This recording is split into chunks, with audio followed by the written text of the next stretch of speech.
सोलापूर शहरातून आता एक ब्रेकिंग बातमी समोर येत आहे। सोलापूर शहर परिसरात अवैध मटका जुगार चालवणाऱ्या टोळीला सोलापूर व धाराशिव जिल्ह्यातून 2 वर्षाकरिता तडीपार करण्यात आले आहे।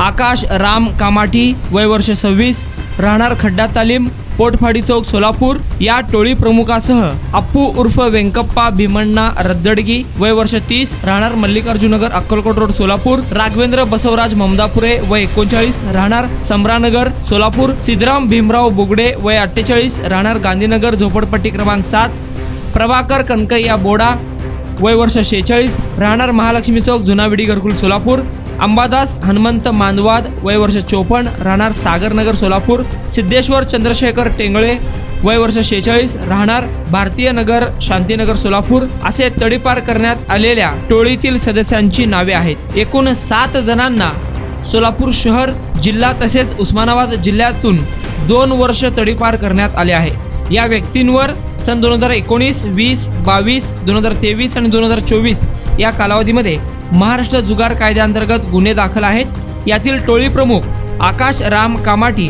हा त्याच्या साथीदारासह मुंबई व कल्याण नावाचा अवैध मटका जुगार चालवत आहे। सदर इस्मावर महाराष्ट्र जुगार कायद्याअंतर्गत गुन्हे दाखल असल्याने त्याच्या विरुद्ध MIDC पोलीस ठाण्याकडून तडीपार प्रस्ताव पोलीस उपायुक्त परिमंडल यांच्याकडे सादर करण्यात आला होता।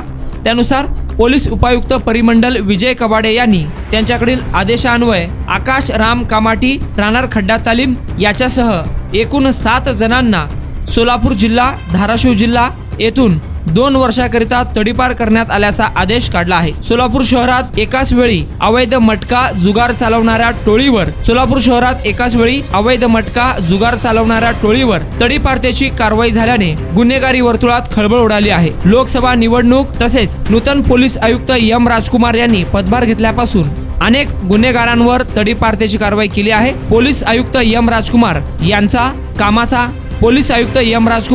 यांच्या कामाचा धडाका सुरूच असून अनेक गुन्हेगारांवर कारवाई होत असल्याने सोलापूर जनतेतून समाधान व्यक्त होत आहे।